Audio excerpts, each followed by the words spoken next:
Hello, good afternoon, and welcome to the Midday News on 3FM 92.7. My name is Beatrice Adu. The news is also live on Kesmi 107.1 FM and across the world at 3news.com. Coming up in the next 30 minutes.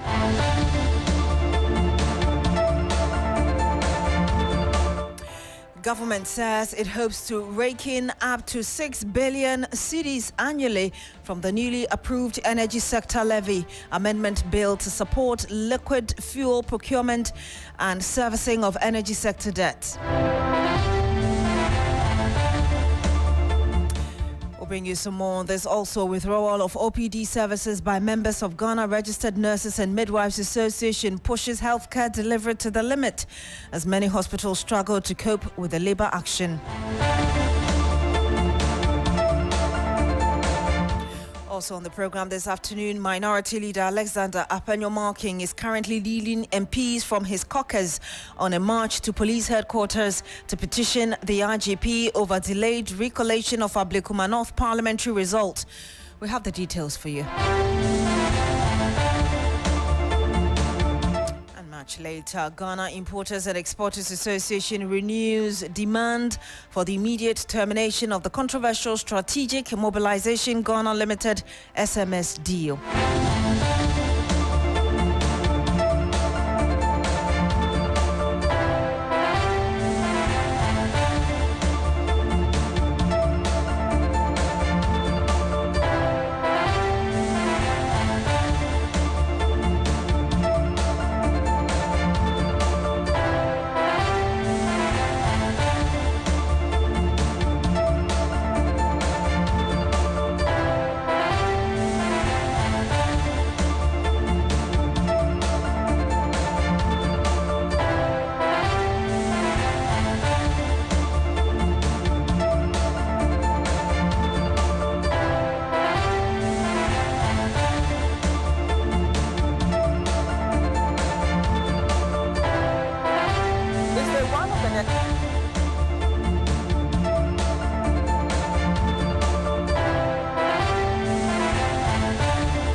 Very much for joining us this afternoon. Now, Ghanaians will soon pay at least 1 Ghana cedi more per litre of fuel after Parliament passed the controversial Energy Sector Levy Amendment Bill 2025 late last night.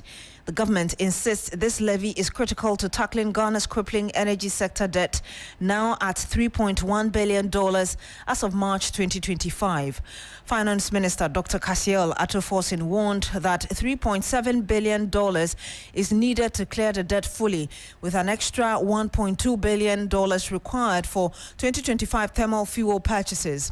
The debate turned fiery, with the minority staging a walkout, accusing the majority of pushing a hypocritical tax after repealing the e-levy. The majority, however, framed it as quote-unquote a necessary sacrifice to end doomsday.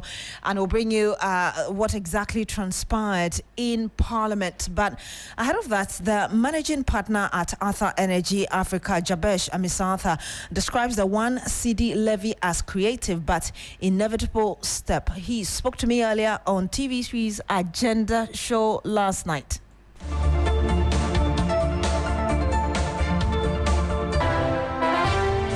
I think that it is clear that this debt was not going to go anywhere until we as Ghanaians accepted to pay it off.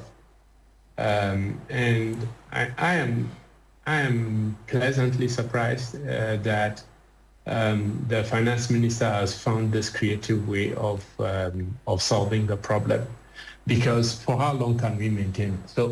So part of the thing is that we as Ghanaians have to accept certain things. That if however we manage the sector, we generate a debt like this, either we'll have to pay it ourselves, or our children or our children's children will have to come and pay it. And so next time we are accumulating such debts, we must bear some of this in mind. And you have the managing partner at Arthur Energy Africa, Jabesh and Mr. Arthur. Also on agenda last night was energy analyst Kwame Jantwa, who acknowledged that there are limited options given the legacy debt. Listen to exactly what he said as well. When you come to the finance minister's suggestion on 1 cedi on fuel, that has got to do with the economy. The moment the cedi depreciates, it's going to affect it. So the economy has to be run in such a way that the cedi can stay strong with regards to the other currencies. If that doesn't happen, then we are in for a big challenge. For me, we are between a rock and a hard place. When you look at the debt that Roxanne talked about, 1.7 billion, 2 billion deficit every month, 80 billion deficit, that's about $3 billion. How are we going to pay this? How? Tell me how. And the moment the energy sector comes to a standstill, the country is gone. We cannot afford it. So I reckon that we have to be able to sacrifice. However, it is up to the politicians to use the money judiciously. And you had the energy analyst Kwame Jantwa speaking to me earlier on Agenda on TV3 last night. And let's bring you some more on this new levy introduced by the government, which will require you to pay 1 Ghana cedi on every fuel that you purchase.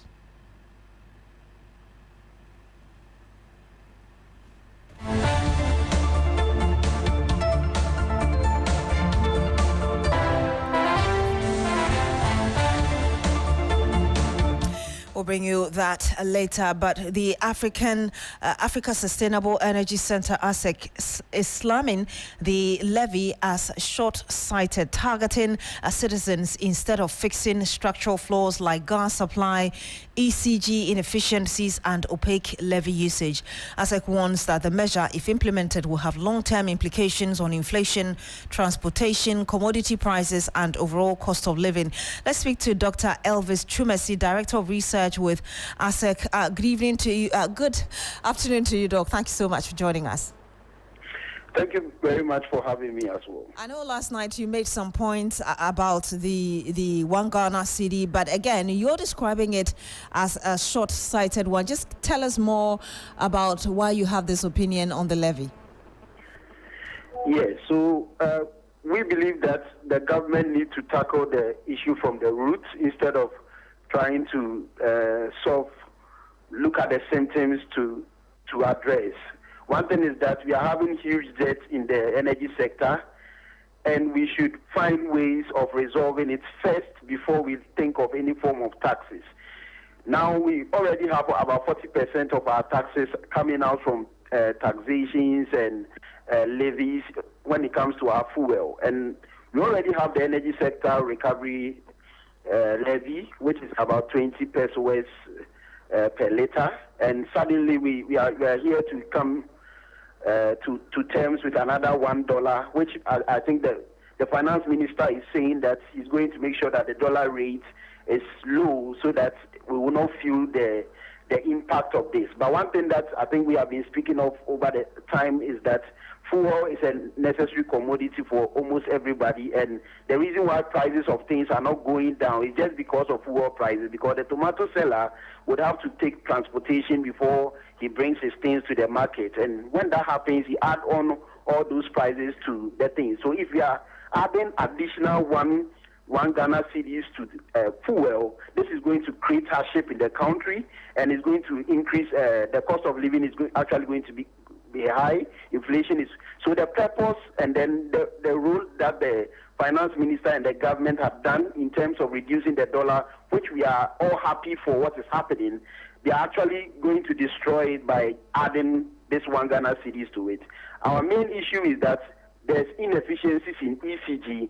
We are having debt of 80 billion Ghana cedis, and I think the energy minister one time said that if we don't curb this issue, every month we are actually going to accrue about $70 million every month. So as we delay in trying to solve the energy sector problem, and try to find different ways of getting money to address the issue, we will still be incurring debt. So we believe that the issues of inefficiencies in ECG need to be addressed before we can even think of any form of taxes. Fantastic points you make, but the question again, of course, deal with the root issues regarding the energy or power sector, but you understand that sometimes it takes a bit longer in order to deal with the issues adequately as much as you want. So in the interim, what alternatives are available beyond the one CD that you don't necessarily agree with?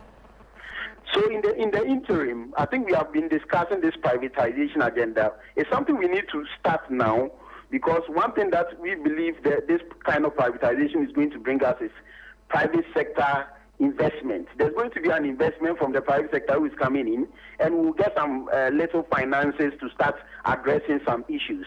But if we want to transfer it onto other ways of gathering money from the people of Ghana to address the inefficiencies, then that's what is going to be an issue. Because the private sector is actually going to introduce, no private sector will sit there for people to owe him for 10 years.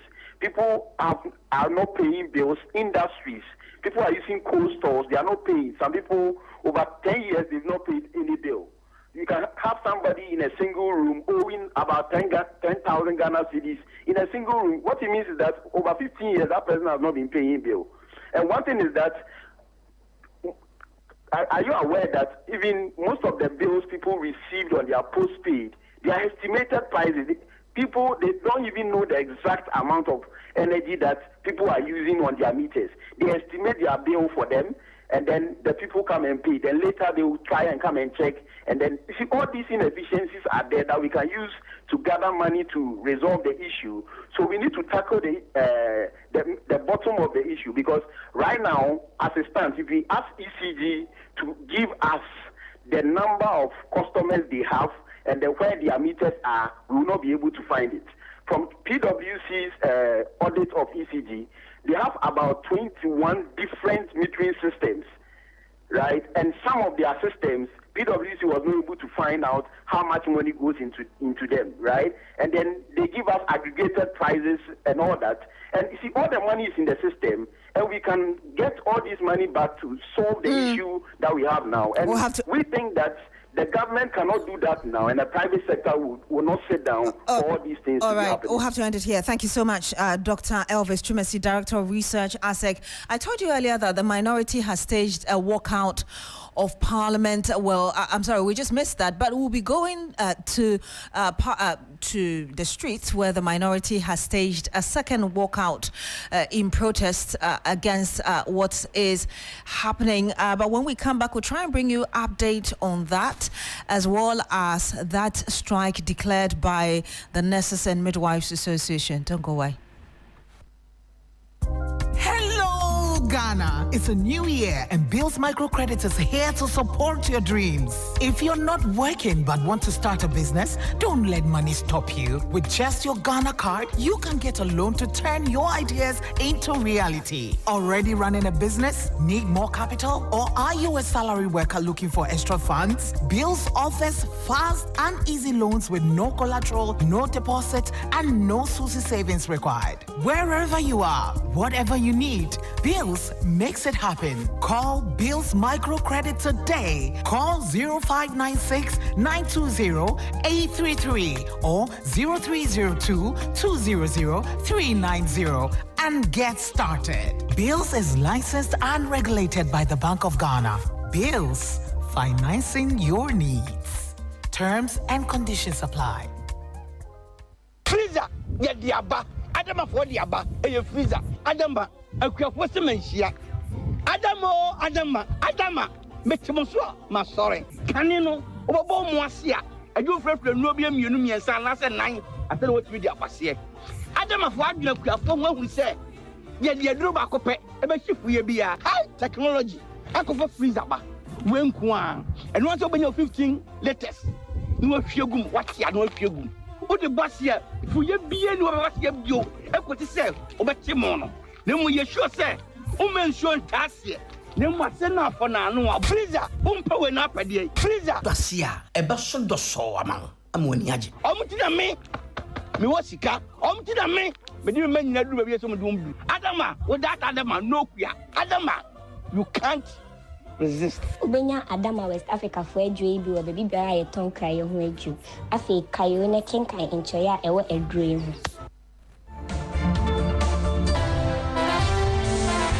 15 minutes past the hour of 12. This is the midday news on 3FM 92.7. Now, striking nurses and midwives have withdrawn all emergency services from today, June 4, in a dramatic escalation of the industrial action. The Ghana Registered Nurses and Midwives Association has directed members to stay off work, halting OPDs, antenatal care and specialist clinics nationwide. This follows a year-long delay in implementing the 2024 collective agreement. The industrial action has left patients stranded across the country. Meanwhile, Employment and Labour Relations Minister Dr. Rashid Pelpo has appealed to the striking nurses to halt the ongoing strike whilst promising to resolve the issues through constructive dialogue. He met with key members of the leadership of the Ghana Registered Nurses and Midwives Association on the sidelines of the ongoing 113th International Labour Conference in Geneva. Let's cross over now to Godwin Asidiba, who has visited some hospitals. He's got some details for us. Godwin, what did you observe from your monitoring? More like a mixed feeling to a number of patients who have been visiting some of the government health facilities today. I've been to the Accra Psychiatric Hospital. I've been to the Greater Accra Regional Hospital as Rich, which is Rich, and Kolebu as well. At the moment, I am at the Braka Polyclinic, where the situation here is even quite worse because the OPD area, where you would find a number of nurses and patients around, looking very busy on a regular day, virtually looks abandoned with no nurse on site. Patients who have come hoping that they will be able to see the nurses for some of their vitals to be taken have been unable to do so because no one is here to aid them do that.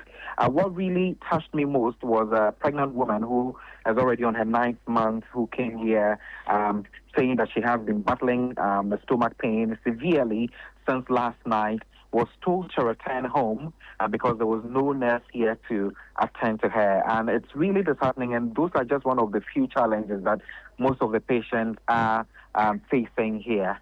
But I was able to interact with the regional chairman of the Ghana Registered Nurses and Midwives Association, which is Jefferson Asare Dankwa, who made mention of the fact that if their conditions of service are not resolved, there's no way they are going to return to work as soon as possible because this is something they have been hinting on for a very long time. So if at this point they've been able to go on strike relating the same issue that they have been going on strike on, then it means this particular one is going to delay a little until they see some changes or a promise that could possibly be aiming at resolving their conditions of service before they will be convinced to start the work again. He has also been moving through the hospitals. He's been to the Kolebu Teaching Hospital, and as of the time we're done speaking, he was heading to Rage as well. This is to ensure that no nurse will be opposed to work and for their voices to be heard as well. Thank you very much, Godwin Asidiba. He's a health reporter. Let's cross over to Ashanti region. Ibrahim Abubakar is standing by for us. Ibrahim, are the nurses indeed on strike, as we heard their leadership instruct them to do? Well, Beatrice, the situation is not different from what Godwin reported in Accra. Here in the Ashanti region, I've also visited the Central Government Hospital, the Menchia Hospital, the Kumasi South, which is the regional hospital, and also even the Konfanoti Teaching Hospital. And patients are stranded. In fact, some have even begun to left because management have decided to announce to some of them to move to other private hospitals to seek for care. For now, there are doctors at post, so they are trying to take the vitals and do so many things at a time. So it is kind of delaying the waiting time. Already people spend a lot of time going to the hospital. Now, if you are even supposed to spend 30 minutes, it will go beyond 1 hour. And others are not even being attended to at all. There was a woman I met, she had to be put on oxygen, put back in a vehicle, and rushed to another private hospital because the nurses were not there to attend to her. Initially, the medical superintendent were saying they have been given the notification that the strike will begin today, but they were not aware that emergency services will be included, and they are hoping that within the next couple of days, these nurses return so that the situation doesn't escalate. And I know one of the biggest hospitals we have in the country is the Komfo-Anokye Teaching Hospital. Have you received any report of any casualty even within these few hours of this industrial action? Well, for now, no, but patients, like I said, are facing or bearing the brunt of the action. But, because we have some category of nurses at Komfo-Anokye who are not part of the Ghana Registered Nurses and Midwives Association, they are there working, and they've tried to improvise. They have other additional staff who are also doing, and also other doctors have taken the duties of nurses to also do. But in all, even if patients will be attended to, then they have to spend more hours at the hospital. But still others are also being turned away to move to other private facilities for healthcare services. Thank you very much, Ibrahim Abubakar. He's Ashanti Regional Correspondent, and he mentioned some patients he encountered. Let's listen to some of them when he spoke to them earlier. As you can see, almost say on strike. Normally, nurses are on strike, so so I have to take her to another facility to see whether they can take it or not. So I don't know what will happen. It's very painful, but as you can see, she's on oxygen now. So what should I do? I don't know what to do. Since morning, I have saying, the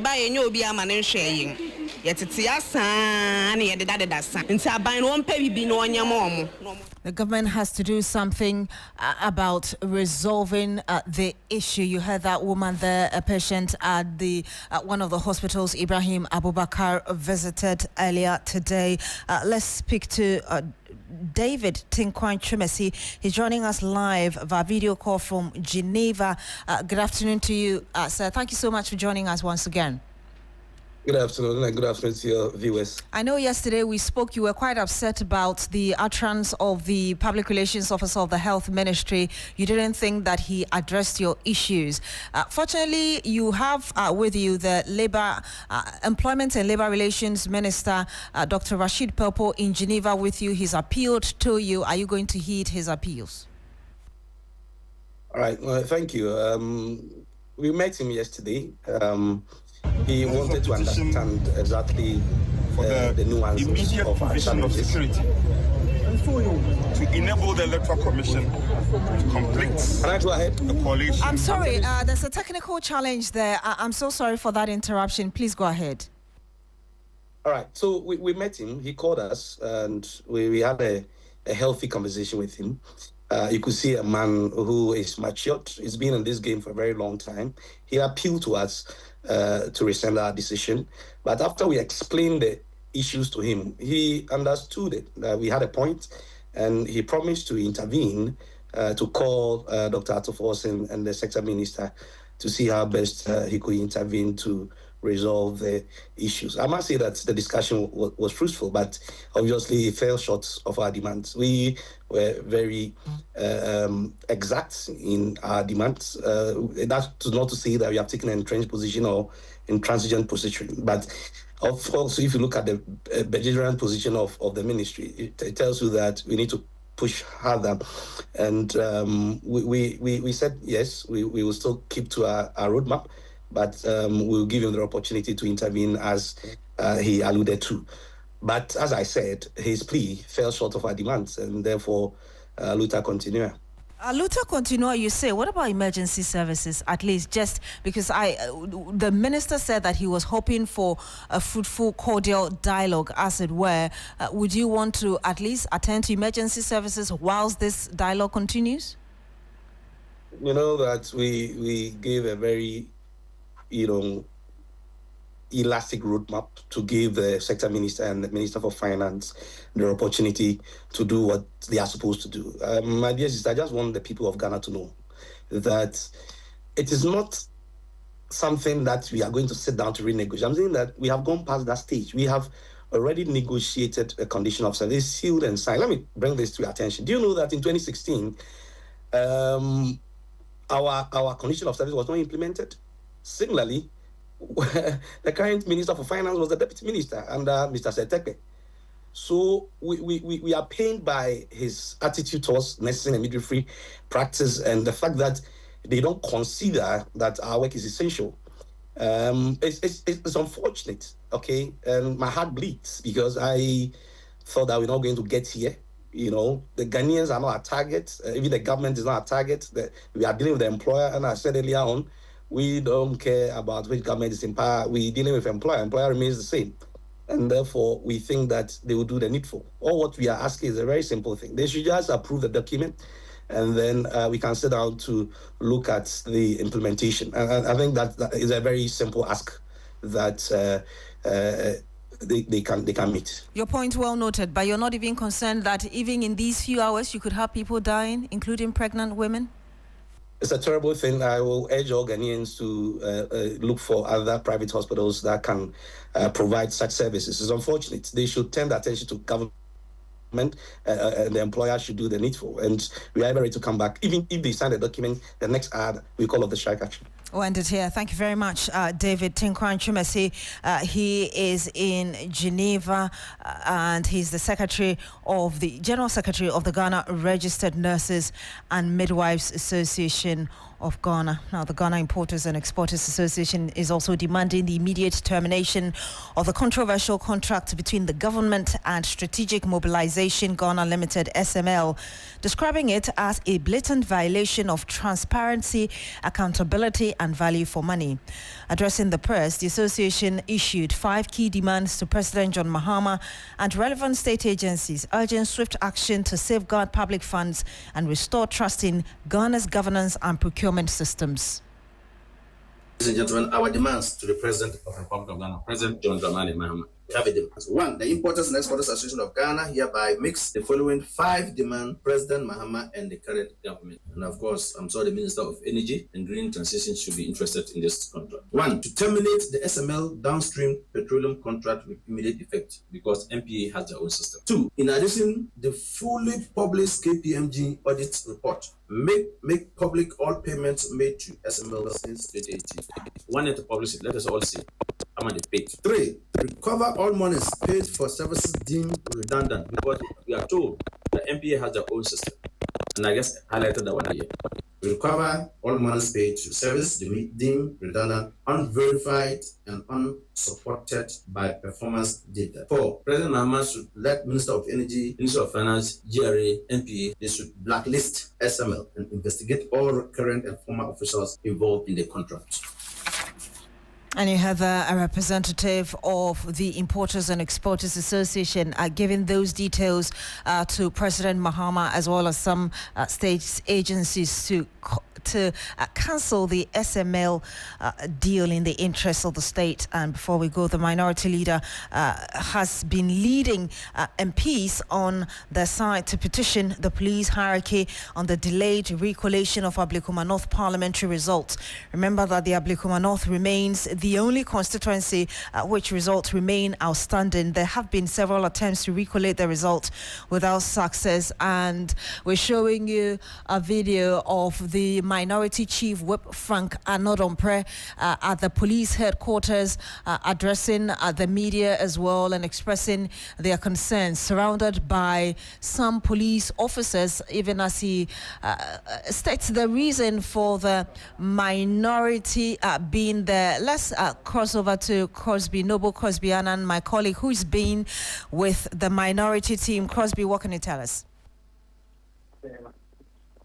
Right, what happened today is the minority in Parliament, they today walked from Parliament to the police headquarters and they came to present a petition to the police headquarters. What they're demanding is that the police service provides adequate security for the collation of the Ablikuma North parliamentary election results. Now, we know that there are some outstanding polling stations in the Ablikuma North constituency that is yet to be collated. Hence, constituents still do not have a representative in Parliament months after the 2024 general elections. They're demanding that the police provides them security, provides the electoral officials security so that the collation can finally happen for residents in the constituency to be represented in Parliament, Beatrice. Thank you very much, Noble Crosby-Annan, currently with a minority as they petitioned the Inspector General of Police on the issues, particularly Ablekuma North constituency, the recollation of the results there. My name is Beatrice Adu. Thank you very much for joining us this afternoon. Log on to srinews.com for more news.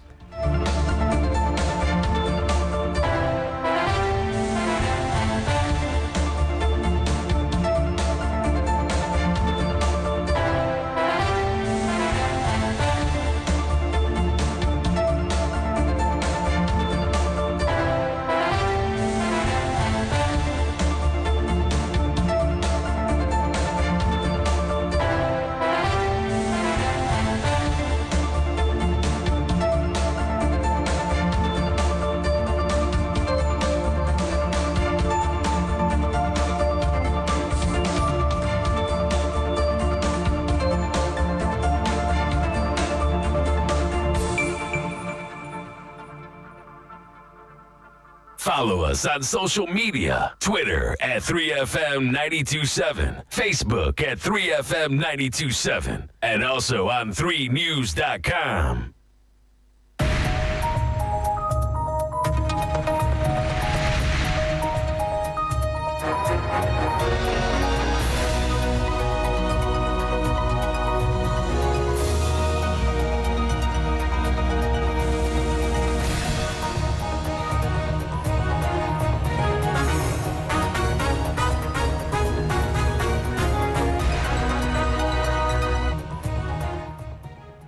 Hello, good afternoon and welcome to Business Daily on 3FM 92.7. Coming up this afternoon, inflation drops sharply to 18.4% in May 2025, lowest decline since February 2022. We'll hear from government statistician Dr. Alhassan Idrisu. It's actually influenced by food inflation of 22.8% and non-food inflation of 14.4%, down from 17.9% in April 2025. Also ahead, Ghana drops 11 places in Africa's fuel price ranking despite 9% palm price cuts and 40% cedi gain. We'll bring you details as research firm globalpetrolprices.com raises concerns over possible hidden taxes. Meanwhile, Chamber of Oil Marketing Companies warns of fuel price hike as Finance Minister proposes 1 cedi energy sector levy to address industry debt. We'll hear from President of the Chamber, Dr. Rivasinopon.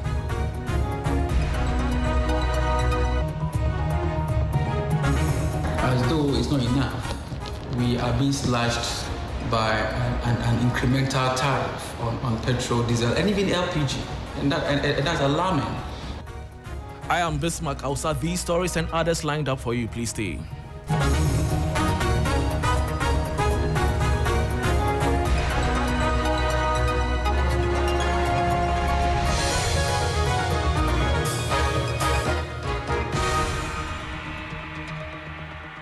Thanks for your company. Now to the very first story. Ghana's year-on-year inflation rate has decreased to 18.4% in May 2025, down from 21.2% in April 2025. According to the latest data from the Ghana Statistical Service, transport and fuel costs contributed hugely to the dip in inflation. Government statistician Dr. Alhassan Idrisu said the decline suggests a continuous easing of price pressures, potentially influenced by monetary policies or changes in global commodity prices.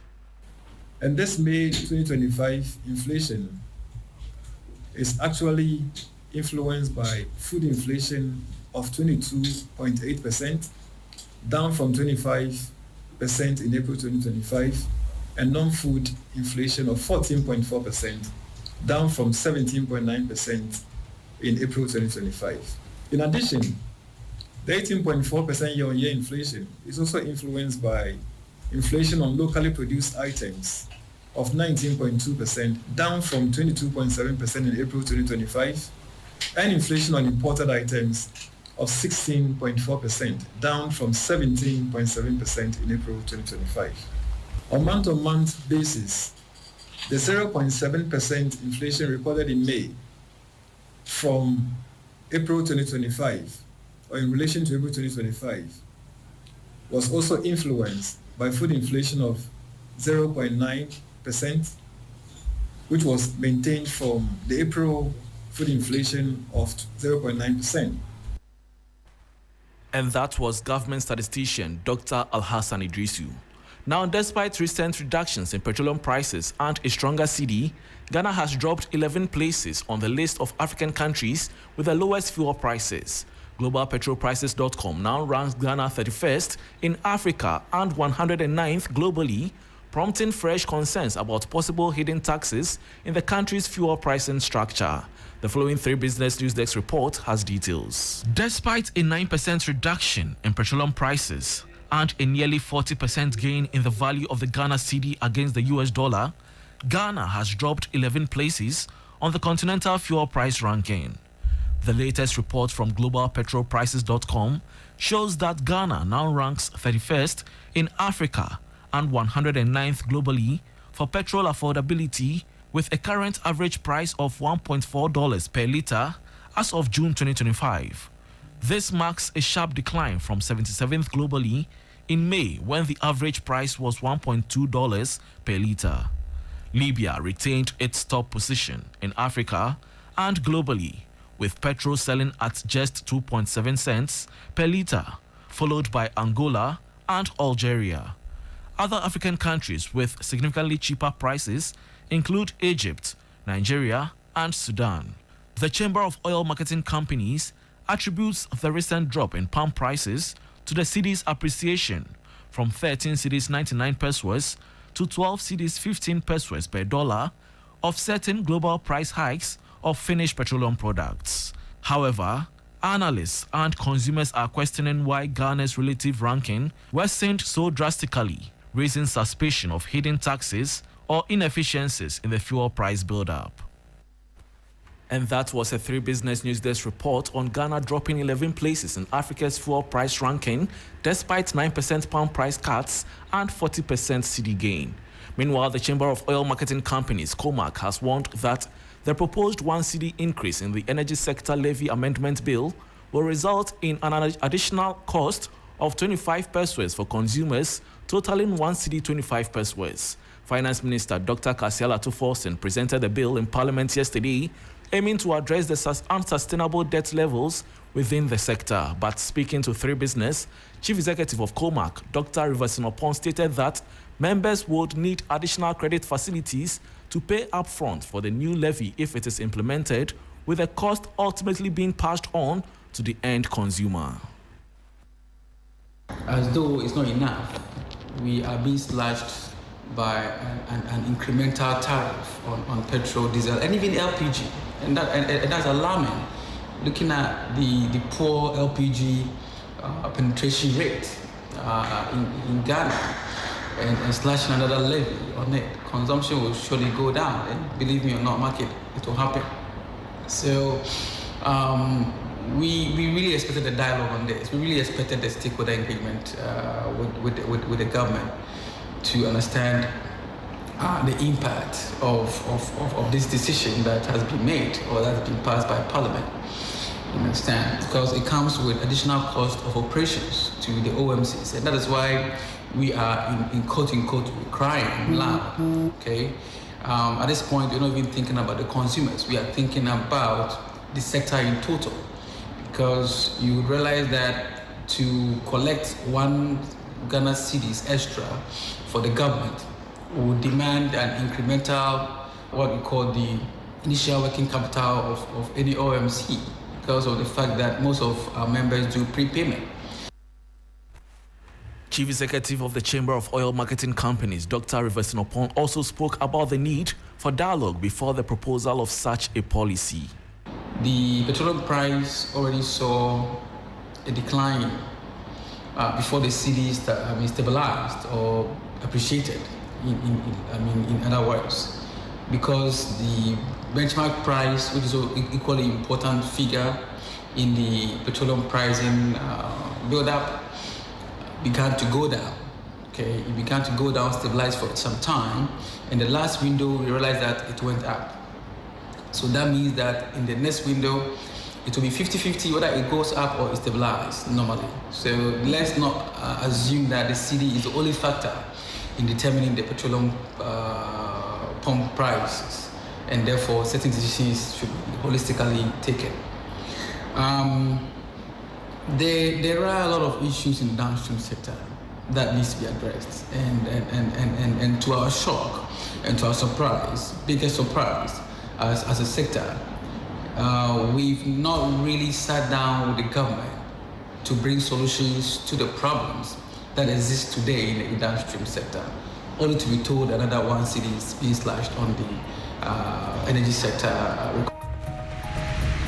And that was Dr. Riverson Opon, who is Chief Executive of the Chamber of Oil Marketing Companies, COMAC. And that brings us to the end of Business Daily on 3FM 92.7 with me, Bismarck Ausa. For more business stories, please check out our website, 3news.com. Thanks for your company.